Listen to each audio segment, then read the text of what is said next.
किन्नर चुड़ैल। गोरखपुर नाम का एक गांव हुआ करता था। उस गांव में ज्यादा लोग नहीं रहते थे। उस गांव में एक गर्भवती विधवा औरत रहती थी। उस औरत का नाम कमला था। कमला अपने घर में अकेली रहती थी।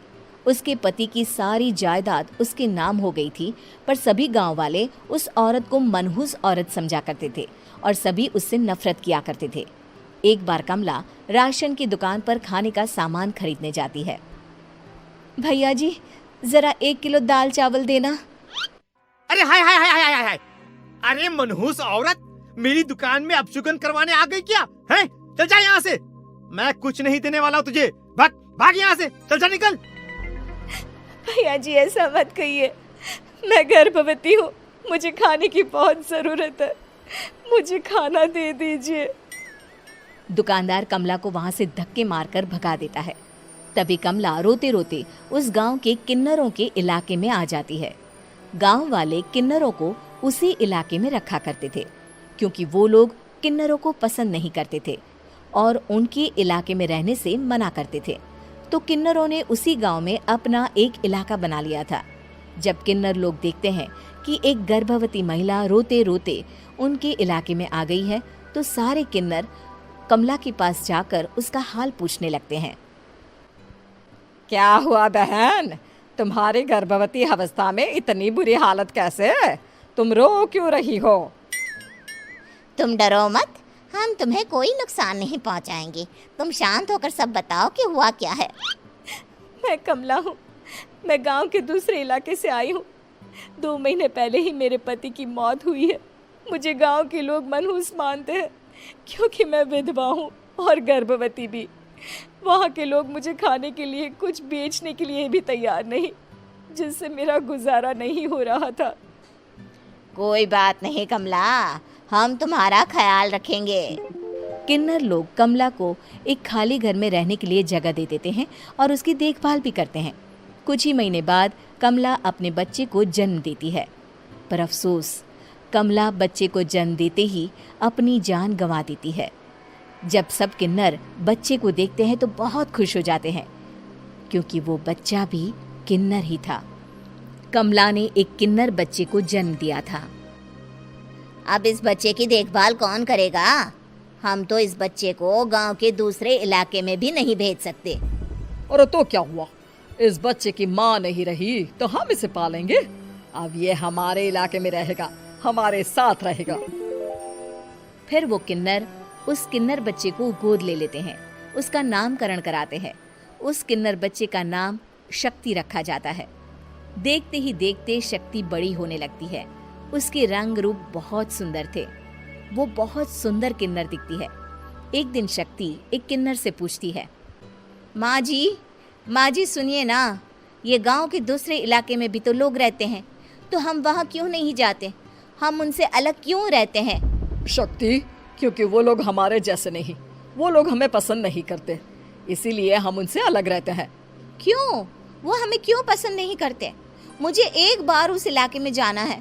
मैं एक बार वहाँ जाकर घूम कर आऊं। शक्ति, खबरदार, जो तू उस इलाके में कभी भी गई तो अपनी जान नहीं गंवाना चाहती तो उस इलाके में कभी कदम भी नहीं रखेगी, समझी? इतना कहकर वो किन्नर वहां से चली जाती है। शक्ति उस किन्नर की बात सुनकर बहुत रोती है। माँ जी, ऐसा कैसे कह सकती है? उन्होंने इतनी सी बात के लिए मुझे इतना डांटा। अब तो मैं उस इलाके में जरूर जाऊंगी। फिर एक दिन शक्ति गांव के दूसरे इलाके में चुपके से जाती है। ये लोग तो हमारे जैसे ही इंसान हैं, तो ये हमसे नफरत क्यों करते हैं? जब शक्ति उस इलाके में पहुंचती है तो गांव के सारे आदमी उसके रूप से मोहित हो जाते हैं। वो लोग ये अंदाज़ा नहीं लगा पाते कि वो किन्नर है। शक्ति की सुंदरता देखकर सारे गांव वाले उसकी तारीफ करने लगते हैं।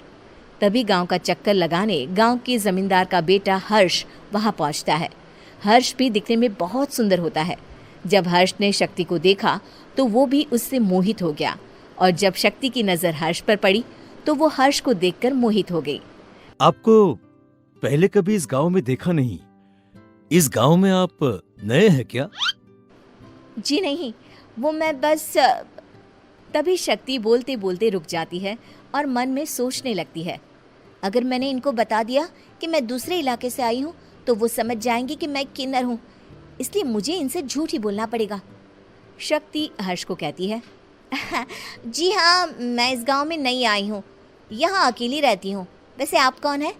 आप भी इसी गांव में रहते हैं? जी हाँ, मैं इस गांव के जमींदार का बेटा हूँ।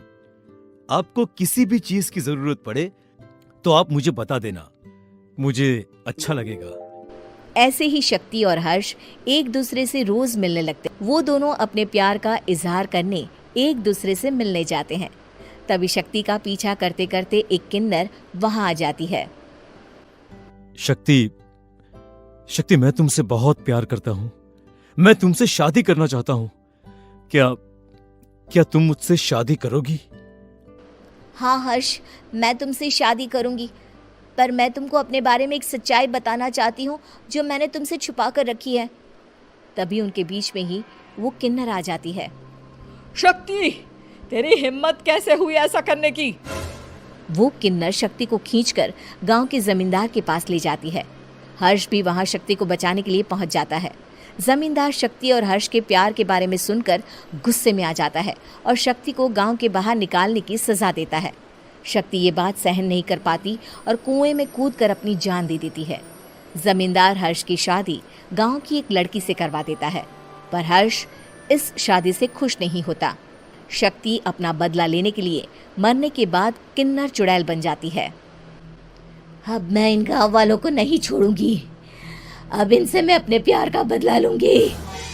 किन्नर चुड़ैल गांव वालों को परेशान करना शुरू कर देती है। एक बार वो रात को गांव के खेतों में पहुंच जाती है और वहां आग लगा देती है। सारी फसल जल के राख हो जाती है। जब एक आदमी रात को उठकर देखता है कि खेत में आग लग गई है तो वो वहां पहुंच जाता है। वो देखता है कि खेतों के बीचों बीच एक किन्नर चुड़ैल खड़ी है और वहां खड़े होकर ताली बजा रही है। गांव वाला किन्नर चुड़ैल को देखकर बेहोश हो जाता है। जब सुबह उस आदमी को होश आता है तो वो सीधा जमींदार के पास जाता है। अरे जमींदार साहब, अरे वो किन्नर चुड़ैल ने मेरी सारी फसल जला दी। अब मैं क्या करूंगा? क्या होगा मेरा? जमींदार चुड़ैल किन्नर का नाम सुनते ही सब कुछ समझ जाता है। अब वो बहुत डर जाता है। उसी रात को जब जमींदार डर के मारे अपने कमरे में सो नहीं पाता, तभी वहां अचानक से किन्नर चुड़ैल आ जाती है। किन्नर चुड़ैल जोर जोर से जमींदार के आगे खड़ी होकर हंसने लगती है और ताली बजाने लगती है। जमींदार उस डरावनी किन्नर चुड़ैल को देखकर बहुत डर जाता है। तूने मेरे साथ बहुत बुरा किया, अब मैं तुझे जान से मार दूंगी। नहीं नहीं नहीं नहीं, नहीं। मुझे माफ कर दो, मुझे मत मारो। मैं कभी ऐसा दोबारा नहीं करूंगा। अब तुम जो बोलोगी वही मैं करूंगा। ठीक है, मैं चाहती हूँ कि किन्नर इलाका गांव के इलाके से जुड़े और गांव का कोई भी आदमी किन्नर समाज से द्वेष ना करे, उससे नफरत ना करे, नहीं तो मैं सारे गांव को मार दूंगी। और तुम गांव में एक नया कानून बनाओ कि अगर किसी ने भी किन्नर समाज को हानि पहुंचाने की कोशिश भी करी या इनसे भेदभाव करने की भी कोशिश करी तो उनको कड़ी से कड़ी सजा मिलेगी। हाँ हाँ हाँ हाँ, मैं ऐसा ही करूंगा। तुम जो बोलोगी वो मैं करूंगा, पर मुझे जाने दो प्लीज। तब वो किन्नर चुड़ैल वहां से चली जाती है। गांव का जमींदार किन्नर चुड़ैल का कहा मानते हुए दोनों इलाकों को एक कर देता है और नया कानून भी लागू कर देता है। तब से वहां किन्नर समाज और बाकी गांव वाले शांतिपूर्वक रहने लगते हैं।